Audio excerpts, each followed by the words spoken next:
child. So what tonight is about is sharing with you a little bit about what two-way immersion is and giving you some information to see if you think it's something that might be right for your child. So, first of all, one of the reasons that we wanted to bring world languages into elementary school is that I personally believe that it's a really important skill for your children to have now. I think that it's in the 21st century. It's important to have kids be global. It's just not the same anymore. Everything is accessible. Being bilingual, I think, is a life skill that's critical, and we know that research has supported for years that the earlier children learn it, the more likely it is to stay with them and be with them forever. I remember even my parents talking about that being important when we were little, and yet it wasn't offered. I took my French in high school, like maybe some other people here, and I know very, very little anymore. We also know that if you could speak both English and Spanish, you can communicate with 80% of the people in the world. That's like 5.7 billion. So starting with Spanish is probably a good place to start. It gives kids a lot of advantages. And I think the third most critical point as to why we're valuing world languages in elementary school is bilingualism is the norm in other countries. It really is. Therefore, monolingualism is the new illiteracy of the 21st century. And I think that's an important piece to kind of notice. It doesn't take away English as being the dominant language in a country, but bilingualism is the norm in others. And I think that to not give our kids the opportunity at an early age to learn how to be bilingual, it's time for us to start changing. So that's kind of where we were. So where did we start? 2 years ago at Cale Elementary School, we talked about how world languages was currently being offered. I have a pilot group of parents in here now that they have a child in the second grade that started with us on that. And what we talked about then was we were offering what we called world languages through a flex program, which is a video that children were allowed to, they would watch a video of Spanish, so they were being taught Spanish in English. So then again, they were being taught Spanish and English in a video with a terrible puppet. And I'm going to show you a clip of that in just a minute. But that was what we had. It's what we offered. It wasn't horrible. The idea behind it was good in the sense that how can we, at least get kids introduced to some vocabulary. And so it was video based, and the students were learning from a Spanish teacher, and it was about 60 minutes per week. What happened, just for the history, is the video is pretty bad, and the teachers got to where they just almost hated to show it. So in kindergarten, the kids kind of liked it a little. By the time children were in second and third grade, they were making fun of Roscoe, and it was just kind of a little bit of a lost instructional time, and so it wasn't working. So we had an opportunity 2 years ago to say, how can we make that better? How can we take that from, helping kids with that to be able to say, what can we do a little different? So I think the next piece is I'm going to show you, I'm getting hot all the time. I'm going to show you a little bit of a clip of what Spanish or world language programs used to look like in elementary school 2 years ago at Cale. And this is, you'll get a little clip.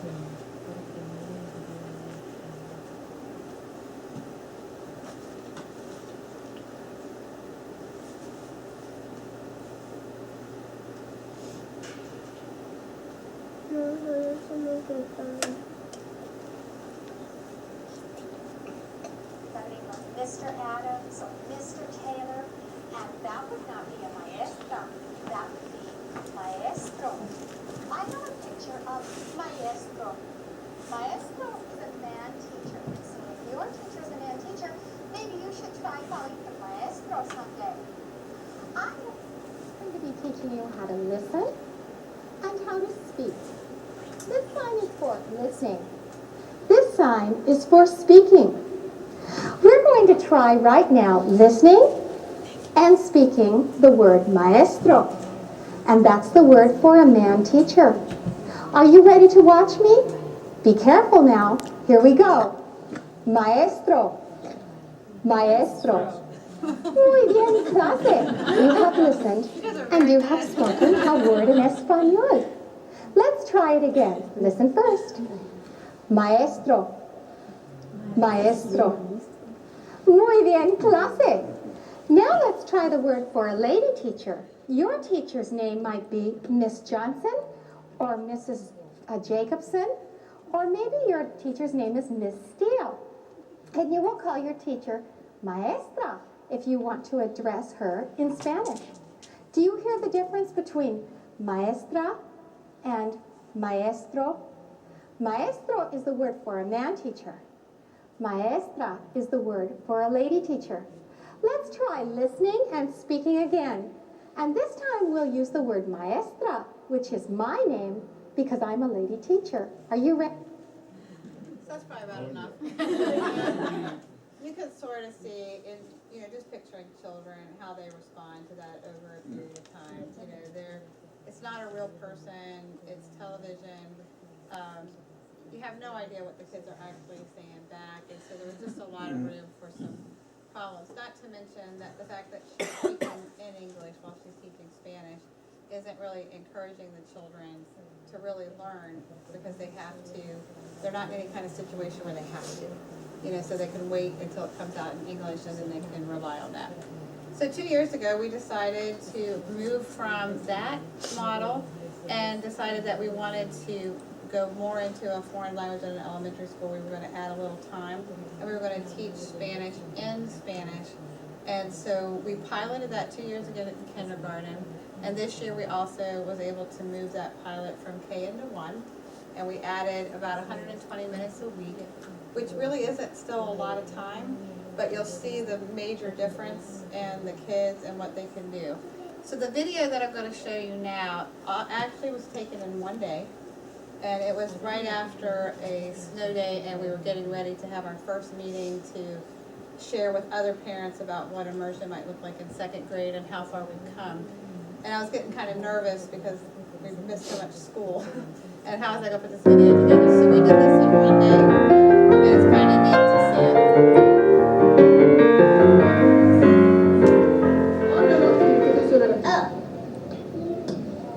Vamos a ver qué número le sale a Grace.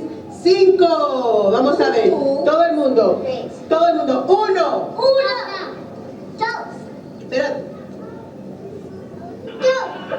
2. Agua. ¿Qué pasa? ¿Está arriba o abajo? ¿Flota o se hunde? ¿Flota o se hunde?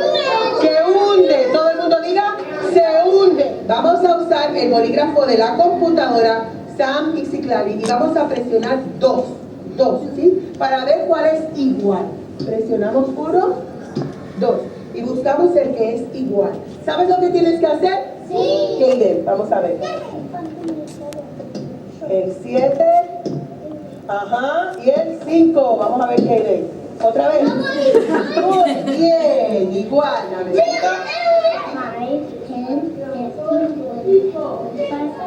5, 10, 15, 20, 25, 30.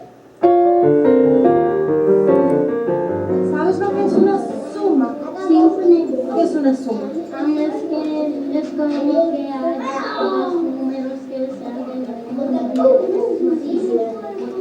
Voy a poner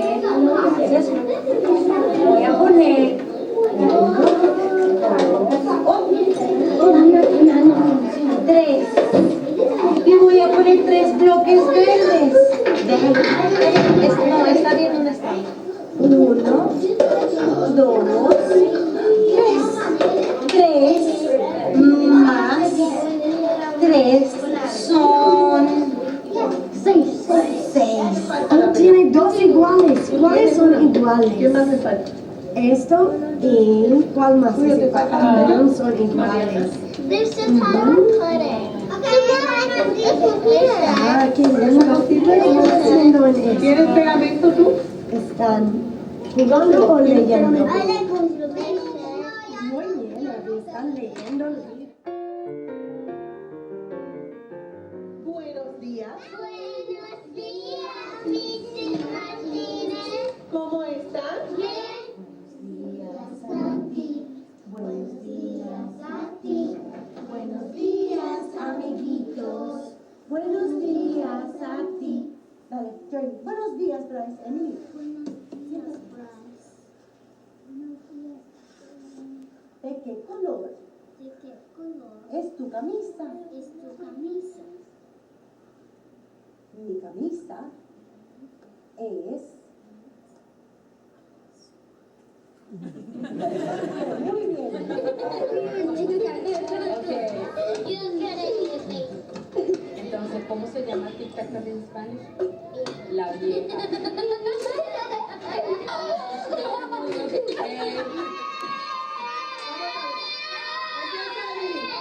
Corre, corre, corre, Emily, corre, corre, corre, corre, corre, vete atrás, vete atrás de la fila.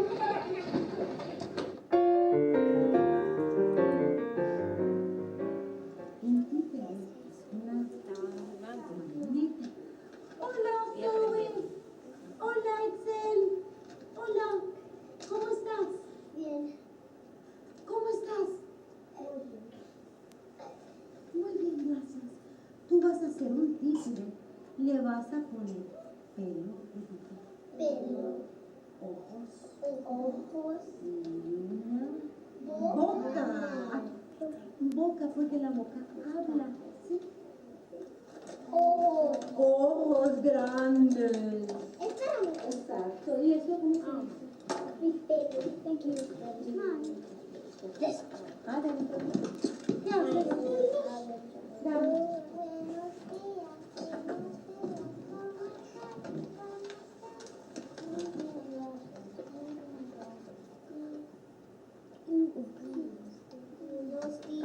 Buenos días, ¿cómo estás?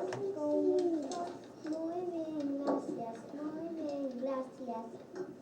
Y usted, muy bien, gracias, muy bien, gracias. Y usted, adiós, adiós. Adiós,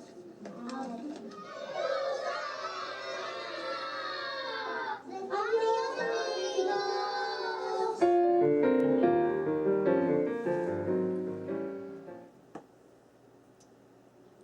So in many ways, I'm glad that we were only actually able to capture that in one day, because it kind of just shows just, without any real type of planning, just how different the instruction is from the video.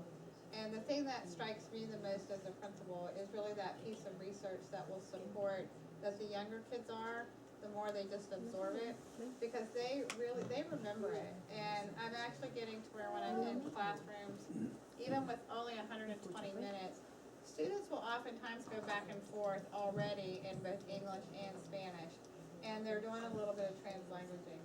So as we got ready for this school year, we, as always, Cale decided, what else could we do? Could we go just a little more? And so what's the other model that we would want to do? And so that would be, our future possibilities is to continue what we're currently doing, which is FLES, all the way into second grade.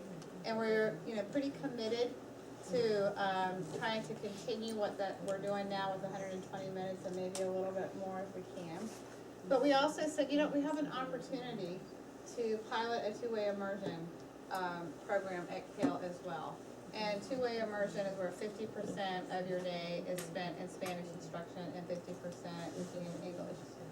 So I think we're stuck. And so this kind of just sort of recaps a little bit of the journey. So the FLEX model, that was the video. It's usually less than 75 minutes a week. They gained some spoken proficiency.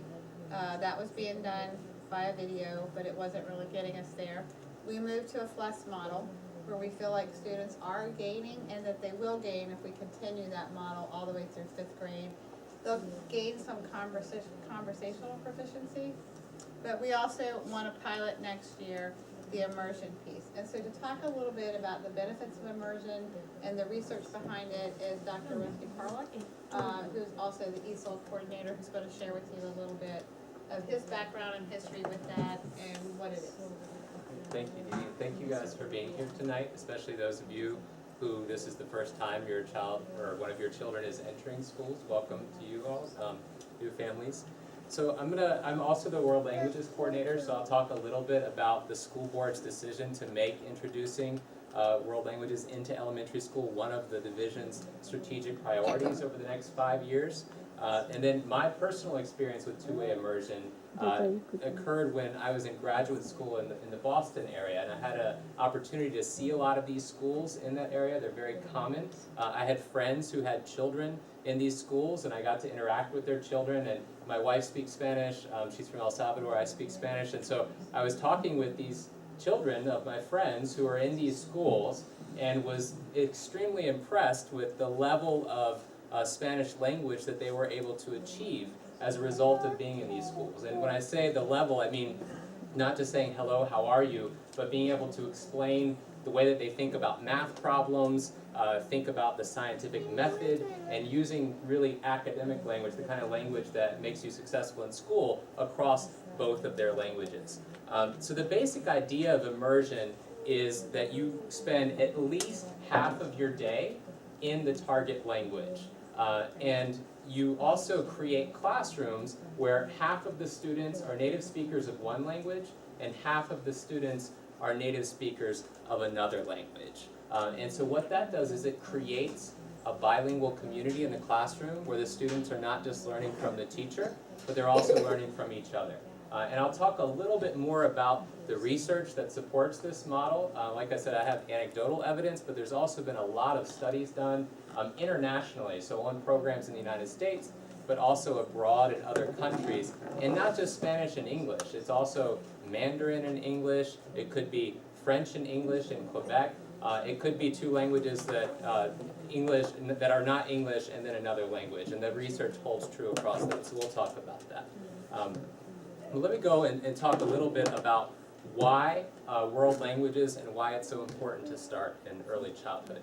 So this is some of the brain research that we've had coming out in the last 10 to 20 years around neuroscience and language development.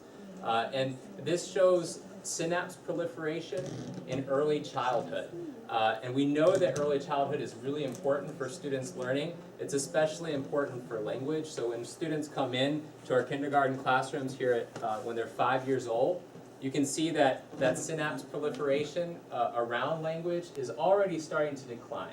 That there are sensitive periods in brain development around acquiring language, which is not to say that you can't acquire a language later on in adulthood. You can, but it takes more work. It takes more work to acquire the same level of proficiency later in life. And so if we're looking at this from an investment strategy, you get more bang for your buck by investing in language education in early childhood than waiting until later on, which is the way that we're currently doing it, and we historically have done it. We kind of wait until the end of children's programs of studies in high school. We should really be doing it in reverse and supporting them throughout. And this comes also from our world languages teachers at the high school level. One of the things that they really tell us is that they wish that their students had more exposure to languages earlier in the program of studies, that we are not graduating bilingual folks from our high schools in general, because the amount of time we have in high school is just too short to really create bilingual proficiency for students. The other piece of research that's really interesting here, and we've always known that learning another language is great because you get to connect with more people. It's good because you might have more job opportunities. But recent research that from brain scans are starting to show that learning another language, especially becoming bilingual in early childhood, actually changes the way your brain looks. It changes brain structures.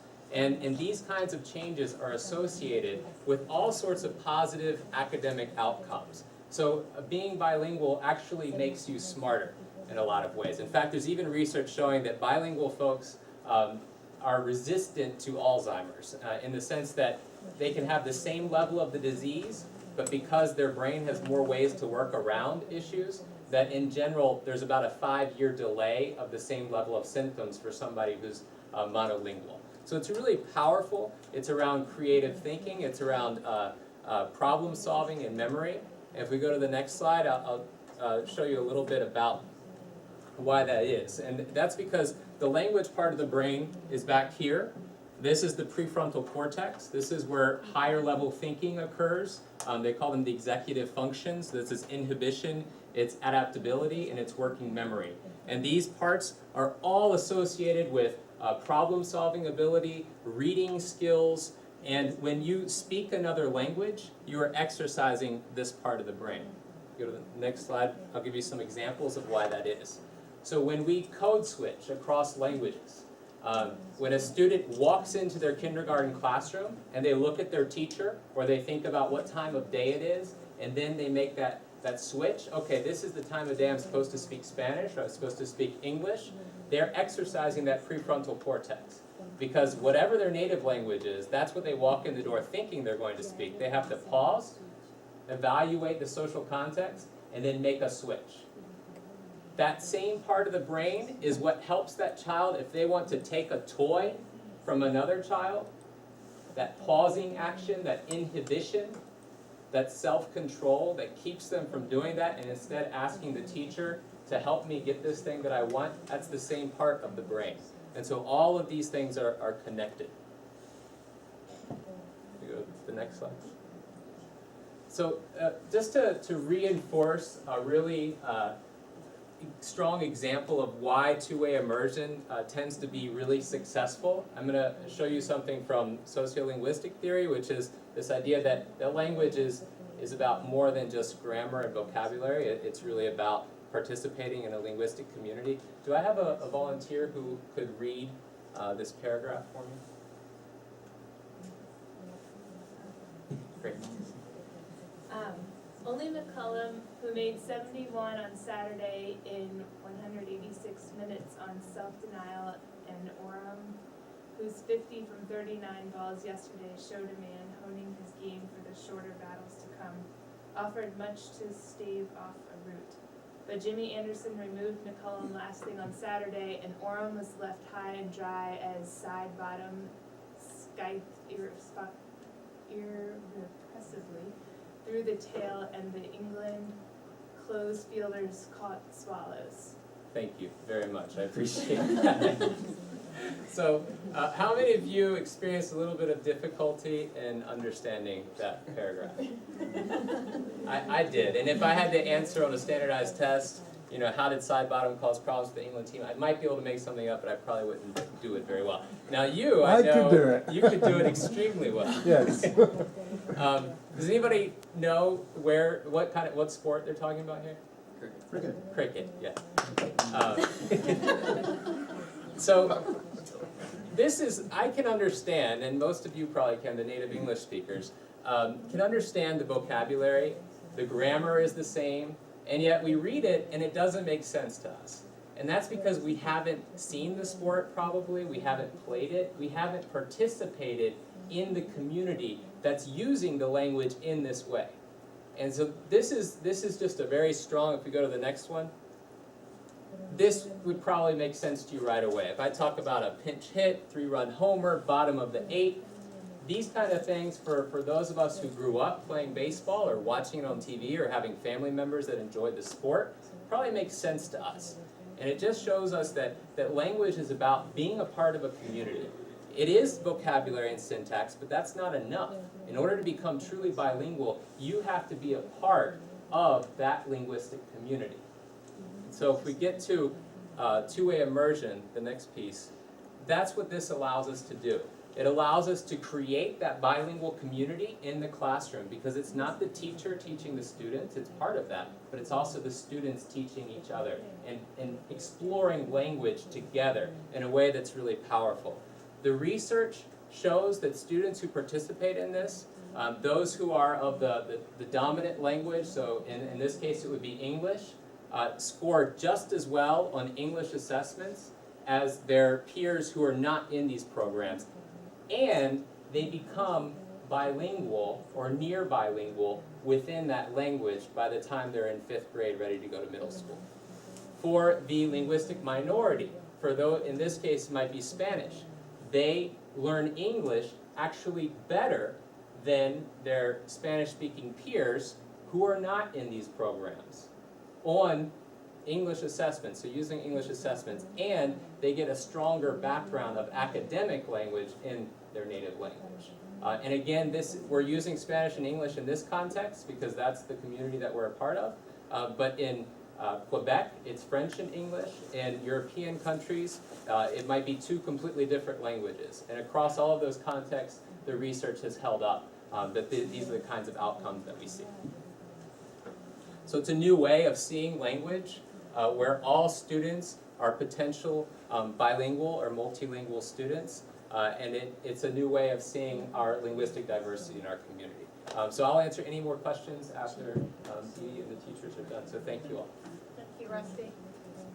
So, a couple of things that I want to add before I introduce our kindergarten team is, in the last 2 years, we've really done our homework on this. This has been a lot of things that we've done a lot of research on, and we've done a lot of staff development on. And I can tell you that the kindergarten team and the first grade teachers would all say that, you know, they don't look back. They think it's been the right thing. They've seen incredible growth with students. And so, before I introduce the kindergarten team, the rest of the kindergarten team, they're all here. So I'm going to have the kindergarten teachers stand up for just a minute that were coming. And I want to commend sort of what they started 2 years ago, because they were definitely the pioneers in this. We started about 1 week before school started, and I said, you know, I have an idea.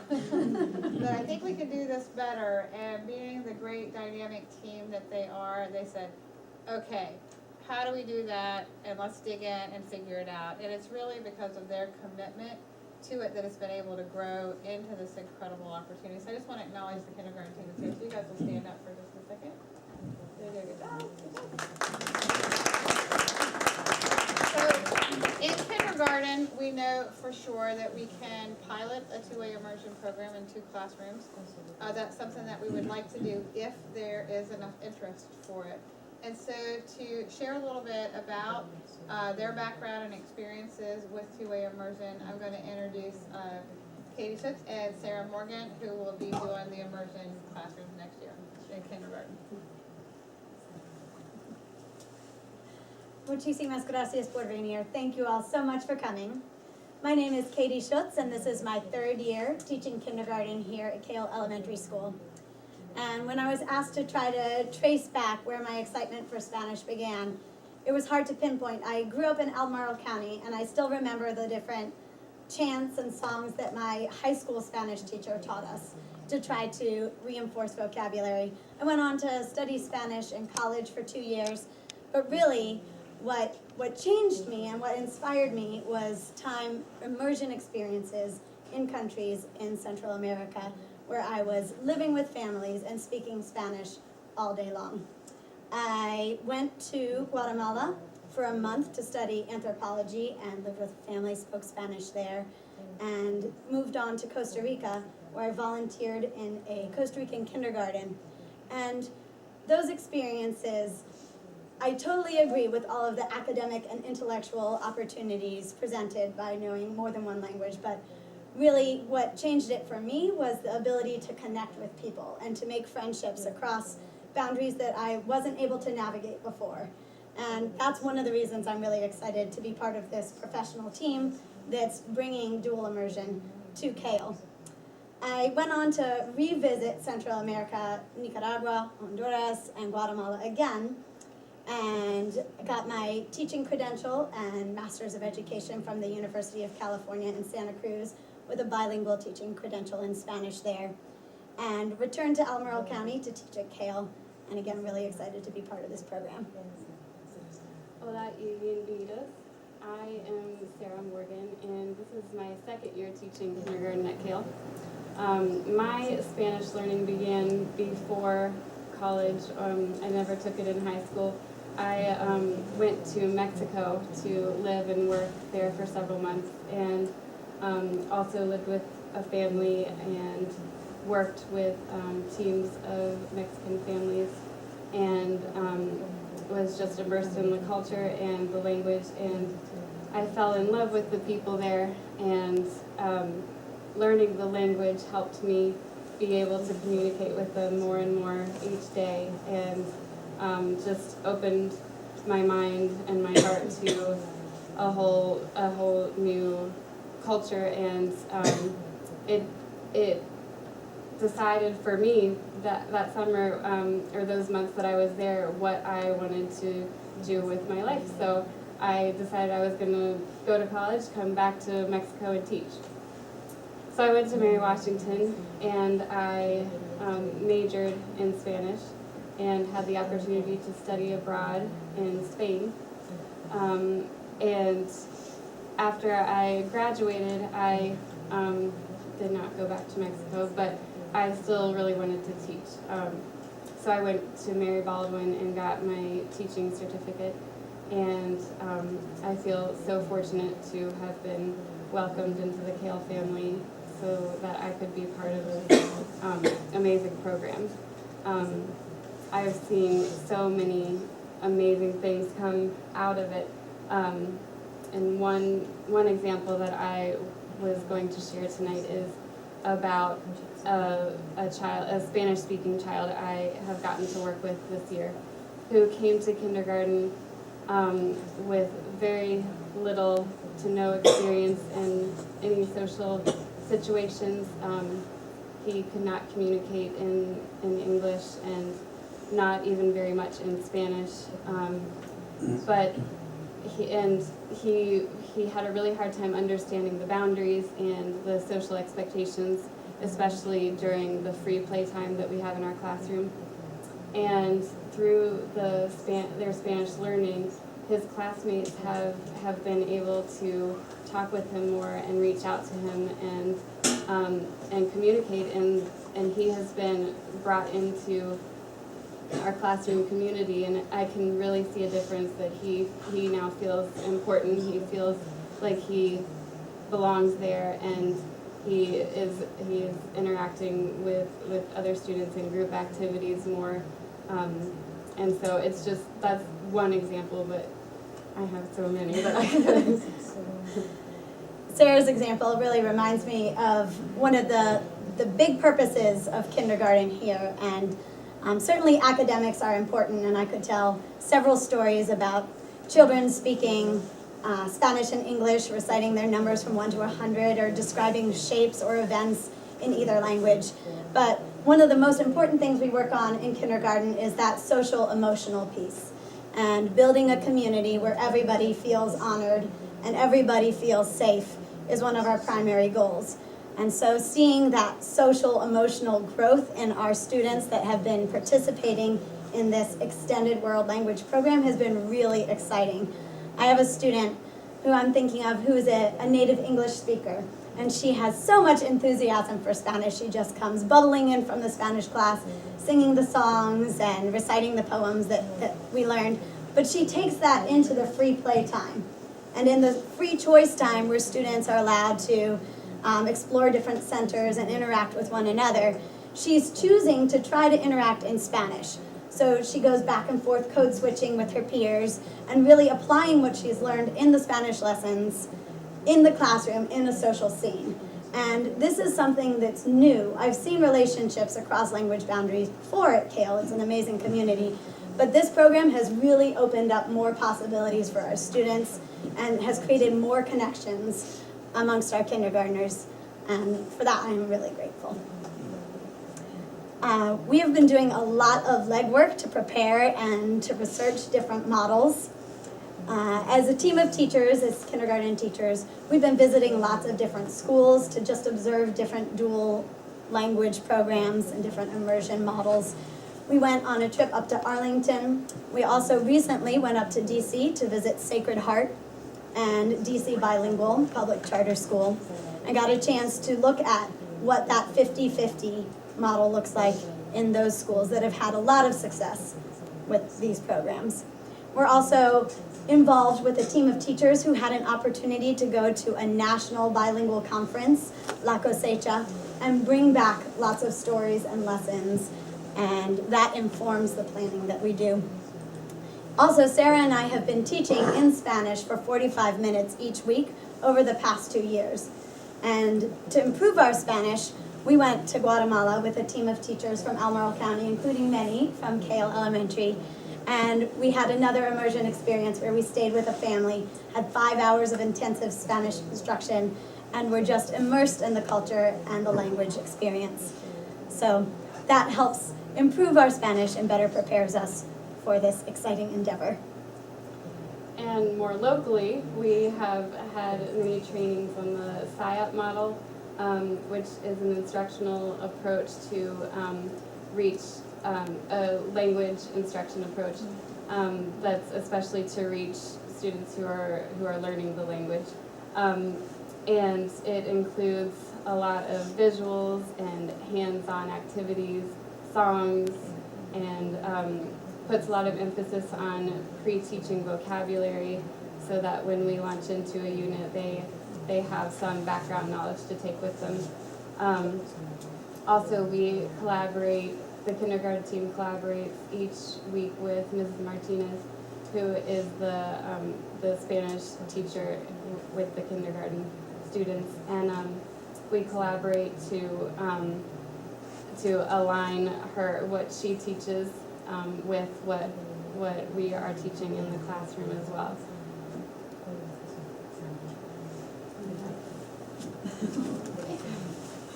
Thank you guys. Before we get into questions, I think I want to sort of summarize a little. So, as an upcoming kindergarten parent, your child will be still part of the FLES model. That's where they'll definitely get the 120 minutes plus.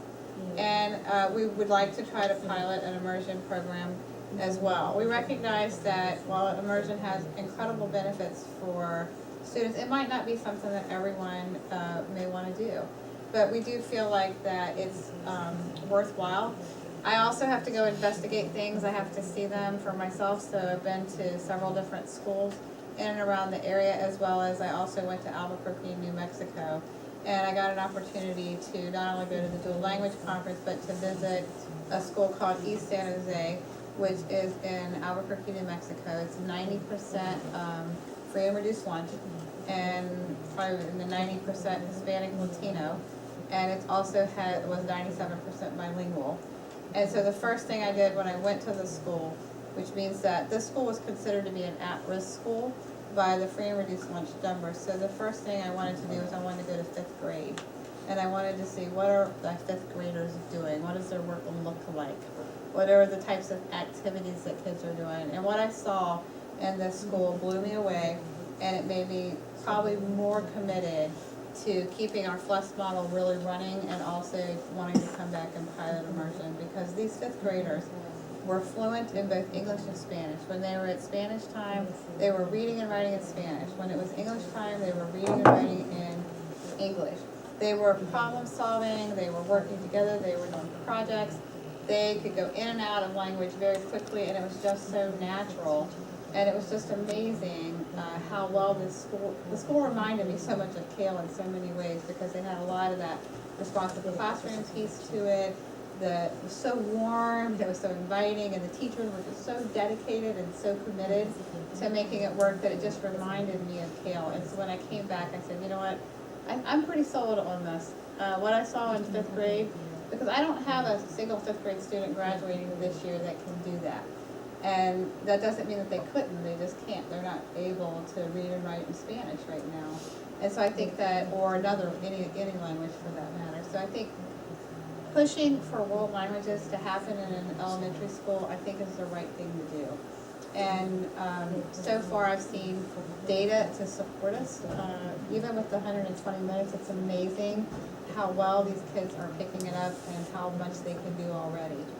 So that's kind of to explain the differences between that, and just to reassure you as parents that this isn't just an idea that we just sort of came up with. We've been working on this for a couple of years, and we've really done our homework, and we're ready to take this on into kindergarten.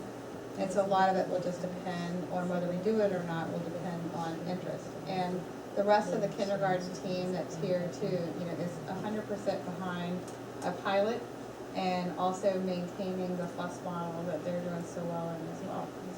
So with that, I'll ask if you have any questions for either me or Dr. Carla, either one, or the teachers. Any questions? Non-Spanish speaking, I can't speak fluently. I'm sure that a lot of this depends on speaking Spanish at home. So is there any support for the parents? Do you have anything? It's a great question. Bring home, like, do you have any advice for all of us who are interested in people who need to speak Spanish? It's a great question, and it's the same, could be reversed for Spanish-speaking families with English. And so one of the things that, it's a great question, because even the teachers asked that when we started this pilot. They said, I don't speak another language, am I going to be able to do this? And the answer is yes. And the kids will teach you a lot. And one of the things that we want to do, if we have our parents who sign up for application of interest, as part of that is we want to have regular times with parents, to talk about how to help support your child at home, and kind of have those group meetings so that you can learn a lot about it along with us and also inform us, because the great thing about building a program is we're doing it together, and so we can all kind of learn together what are the things that are working. The thing that I will say, that to say that your child won't be out of their comfort zone sometimes is not true. They will be at times. There are times that it's probably easier if you just told me the way that I want to know. But what I've watched children do is they really do work through that. And if you just kind of let them do that, they start to sort of pick it up. And so I think that what most of our parents have told us that have done part of this was they're learning a lot with their kids, and their kids are teaching them, but they don't need to help them at home with that part, because we'll take care of that, but we are going to offer some sessions for parents. What would you add to that? I would just say that a lot of it, certainly it's helpful if you can speak a little bit of Spanish. It's not necessary, and a lot of the things that most parents already do, so reading with your children, fostering a love of education, those sorts of things are going to translate across both languages already, and so that's going to be really helpful. What a lot of two-way immersion schools do as well to support families is they have a lot of family engagement activities where they talk about, okay, what are some ways that you can support your children's language acquisition, even if you are not fluent in the language that they're going to become fluent in, and that would also be something that we would do. Absolutely. Recommended, for those of us who would like to grow with our children, Yeah. do you recommend any particular language program? I hate for my child to be going on and on about how excited his day was. I'm like, I have no idea what you're doing. Do you know what I mean? It's like, with our teachers, yeah. So we've done a Rosetta Stone program, and the teachers have had great success with that, in conjunction with also having language exchanges with native speakers. So we have a community where that could happen, where we could study each other's languages at home, and then also come together and hang out with each other and talk and have potlucks and learn in those kinds of environments too, if that's something that the parents are. Yeah, and the great thing I would add, like all the teachers that are sitting here, they were in the same spot 2 years ago, and I'm amazed how much they've grown in their language as well, just by getting out of their comfort zone and putting themselves in situations where they just don't know. And I think that's one of the best things, and we're so lucky to have a community where we can bring everybody together to help each other learn language. Any other question? I thought I saw a hand. Knowing that it's a pilot program and you guys want to finalize that, could you give us a snapshot of the day? So the kid would come, my child would come at 8 o'clock and would have reading instruction that would be in English because of the literacy component is necessary for kindergarten, and then we could shift into maybe math might be in Spanish, or how the day would look. I can't give you an exact, how the day will look at this time and all those pieces, because we're still kind of at the beginning stages of collecting interest and making sure, but we've done a lot of homework on the 50-50 piece, and that's the part, is that 50% is being taught in English and 50% is going to be in Spanish. And the other part, so how much of that will be in reading, they'll still get their reading instruction in English and math in English, and then they'll also get Spanish instruction and some of those things as well. But we're working with we're going to work with some outside folks, and I know Rusty's done a lot of work too to bring some people in to work through the curriculum with the teachers this year. Yeah, and there's different models that work. So I can give you some examples of what other schools have done.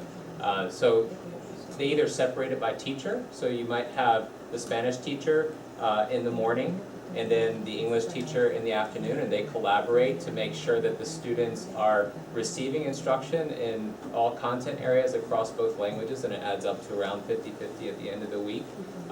Some separate it by day, so you might have one day that's all in English, and then the next day is all in Spanish. There are some schools that separate it out by content area, What they're finding is that it's not as good for students' language development if they're only seeing the language that's associated with math, for example, in one language throughout the year. So what we would strive to do would be to offer true bilingual education across all content areas over the course of the year. But as far as whether it's by teacher in the morning, teacher in the afternoon, the scheduling piece, that would have to split. Yeah, we still have to, but one of the things I told all the other parents that we met with too is, you know, enrolling your child, if you think this is something that you would be interested in your child doing, you're not, you know, giving away your house to me and, you know, all of those things. So as we are building this a little bit, it is kind of new, and so we recognize that. So when we get closer to saying we can offer it, and your child's been selected, and we start to have our schedule and all those decisions made, we'll have another session for you to share a little bit more, to say this is what it is. Are you still kind of in? You know, are you still committed to this piece? And then there's a, you know, once you really commit, then we want you to stay with it. That's the other part. You know, we want people to hang in there with it for that whole year, and help us work through, if your child's having frustrations, then let's help you sort of work through that and see what we can do with some of those things. So you'll get more information as we sort of move along. Chelsea? I have a question about classroom management. I'm just wondering, if you're speaking Spanish, and my son is a native Spanish speaker, and he's not following directions, are you gonna speak English to him, or is he, like, how's that, is he gonna behave? I think currently do it right now, and the kindergarten team and the first grade teachers can answer that, but, you know, when Miss Martinez is in Spanish, it's Spanish, you know, and she never breaks out of Spanish, and the kids figure it out, and it's actually helped to have a lot of those same universal signals, and to have the commands in both English and Spanish. One of the things I said 2 years ago that I noticed right away wasn't the language part, it was the ready to learn skills that I saw all kids just sort of jump right into. We were not dealing with so much of the rules and come to the rug, because we were doing it in both English and Spanish, so kids were able to pick it up faster.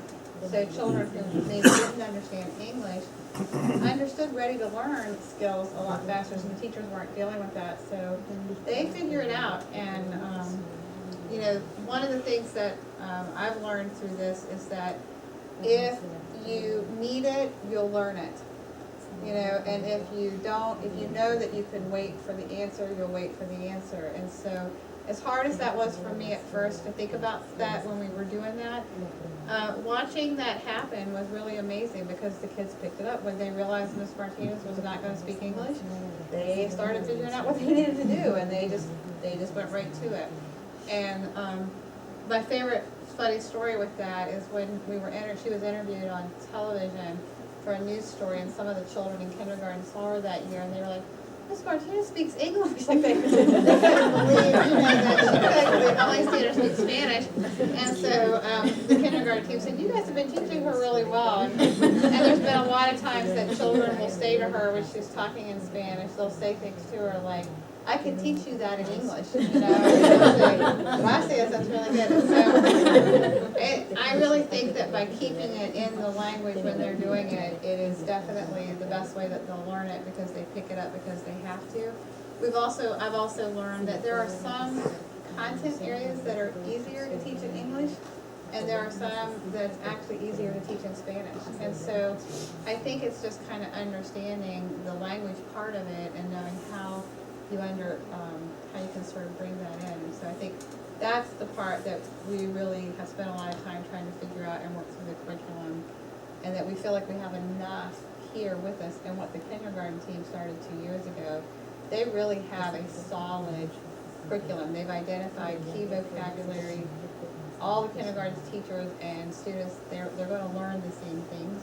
It's just that we are going to offer one that's going to be in a 50-50 model. Other questions? How much participation do you need to know that the program will actually start, I guess, in the fall? Like, how many parents or how many students do you need, you know, in order for the program to come to life? And then, once those numbers, I mean, do you think that it's going to, you know, happen, and what's the likelihood of your child being selected for the program?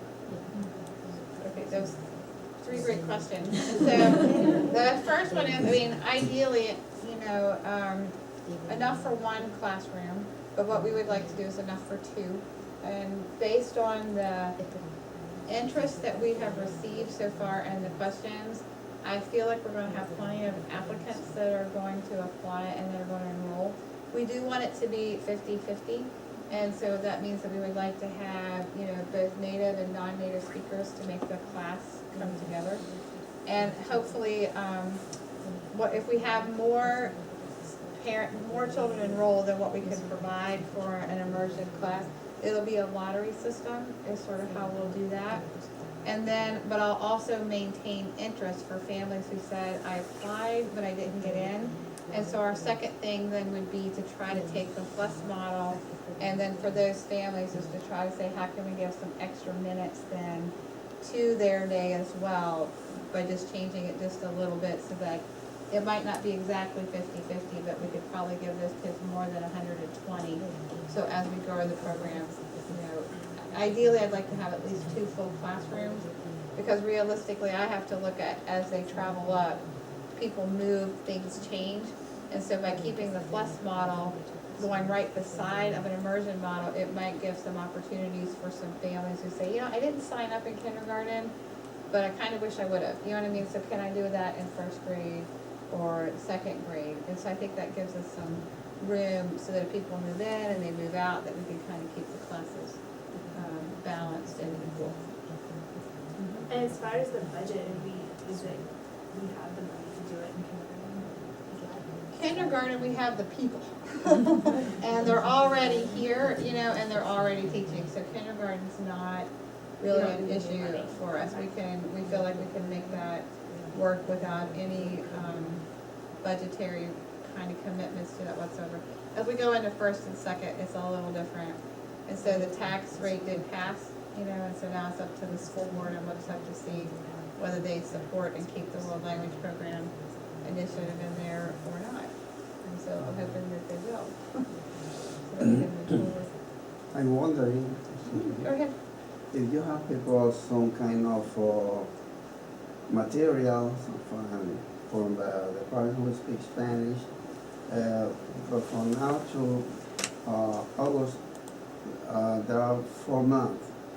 So the parents who are trying for the kid to speak Spanish or learn English, they can work with them, teach them, I don't know, maybe numbers, maybe colors, maybe how are you, it's things that we speak in the whole day. Yes, so I can get with you and give you my information, and we can get in touch, and we have lots of materials that families can use to support kindergarten ready. Will Ms. Martinez be involved with the immersion classrooms?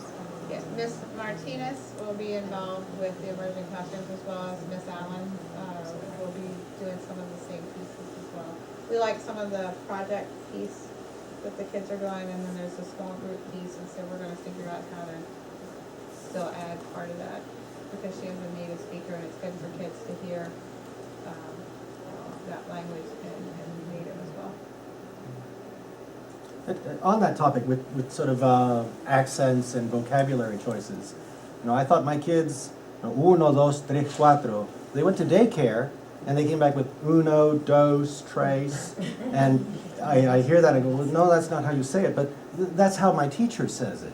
So they want to model the teacher, not the dialect perhaps that we use at home, or decimos choclo y maní, no cacahuate y elotes. So how is that managed in the classroom? Or the points of inflection, whether your labiodental stop is against the teeth, or So I'll address that first thing. If you want, Cale, you want to address the pieces. So one thing that we talked about, and my wife is from El Salvador, and so there's a lot of language that they use there that they don't use elsewhere. In the grand scheme of the program, we would like to expose the children to as many different dialects as possible, and then also become metalinguistically aware. So really thinking about when do I use this type of word versus this word? And also exploring the differences within our own classroom. So even within Spanish, within Cale, we have different dialects of Spanish represented, and so getting the kids to share, this is how I say this, this is how I say this, and comparing that, and then thinking about creatively about when you use which words. And then also, as far as the formal way of speaking, the goal is by 5th grade that they become proficient in formal academic Spanish, defined as the way that we talk in universities, whether it's a university in Mexico or it's a university in Madrid, that you can get your point across in an academic way, if that makes sense. But the pronunciation, porque pueden hablar con todas las palabras en español mejor, pero no suena tan bien como alguien hablando de esta manera. Toda la gente ahí que están ahí hablando con los acentos macaribe, pero ¿cómo van a controlar eso? As far as controlling, I think, and this is my personal opinion, so that I taught English too, and even in an English classroom as a 10th grade English teacher, I have students coming from different communities within Albemarle County who use different types of English. And so if I privilege and say, look, this is the standard English, the way you speak with your families at home is wrong, then that creates a negative association with that child with what we're doing in the classroom. And so what I tried to do as an English teacher was to say, okay, this is formal English, this is the kind of English that you might use in a job interview, and then this is the type of English that you may use to write your novel. So if we look at Mark Twain, for example, he was using dialect, he was not using formal English, and yet he's one of the greatest writers that we know of. And so teaching children not to be judgmental about language, but to be creative about language, and to think about language as a medium for painting what you want in your life is really the goal, I think, of language education, regardless of what language you're teaching. Sí, yo pienso, por ejemplo, mi forma de hablar es muy diferente a la forma de hablar del Señor. Lo que pasa es que nosotros, por ejemplo, los de Sudamérica continental, hablamos muy diferentes a las personas, por ejemplo, de Centroamérica y del Caribe. Tenemos otro tipo de pronunciación, pero es el mismo español, no es el mismo que se enseña en España, por supuesto, pero es un poquito diferente en la pronunciación. Pero yo creo que ese tipo de pronunciación se la dan en la casa a los padres. And he's just re-emphasizing that, yes, the Spanish dialect is extremely different from the South American one, which is different from Central America. And if you felt lost in some of that conversation, that's one of the reasons that we're also pushing this, is because I think more and more it's critical for our kids to be bilingual. Being monolingual is just going to, I think, keep them from having some doors open to them. And I want to go with what the research suggests, which is earlier, better. You know, it'll stick with them, and if they can learn 2 languages, it opens doors for 3 and 4 and more. And so I think that understanding and being, having a lot of language acquisition is really important for our kids. Any other questions? Do you have, sorry, That's okay. do you have references for some of the research that's been done, like the free food access? Yes, definitely. We have a flyer that this evening that has a lot of those, and then I can provide you with more. Any other questions? What do you think the typical classroom size would be? Like, our kindergarten classrooms, you know, have been ranging anywhere from 16 to 18, 19. And so I would anticipate it to be the same unless the budget cuts that we might all face, which would impact classroom size, might put us more into a 21 or 22 range, which would be across the board. And so whatever the average class size is for kindergarten, I would expect it to be the same in the immersion class. So like if there's no participation or what you expected with that class, would the immersion classrooms be slightly larger? Yeah, I'm not really looking at it in that way, you know, in terms No, of saying. like I'm just, Yeah. because I'm interested in it for my son, so, and then if it's a lottery system, like, okay. So like that's kind of where I'm following, like, Right. you know, I'm sure you guys will be fine with the curriculum and teaching them, but just for him to have this opportunity, I don't want him to miss out. Absolutely. I totally understand, and that's the part where I also wanted to, kind of say that this team here is also committed to knowing that we might have more applicants than we have a class space currently to be able to offer it, because it doesn't mean forever. And so we've talked a lot about how to, for families who maybe didn't get in, how to offer more time so that those kids would still have a little more time in Spanish to start picking some of that up. Anything else? So what are the next steps? So the next steps would be that the first thing we have to do is to determine if there's interest. So the next step would be, if you believe that you're interested in your child participating in the immersion piece, not for the FLES program, because we're doing that anyway, then you would need to complete an application by the end of April. And that'll be my deciding factor. How many of these are in my hand? Then that's when I start deciding, okay, we're gonna forward, and this is what it's gonna kind of look like. I will send confirmation once we've decided to all the parents then about making sure that this is something that you still want to do, that we're at this point, we're ready to move forward, we have enough interest, are you still committed? And then what will happen then between then is a lot of things, a lot of work will happen.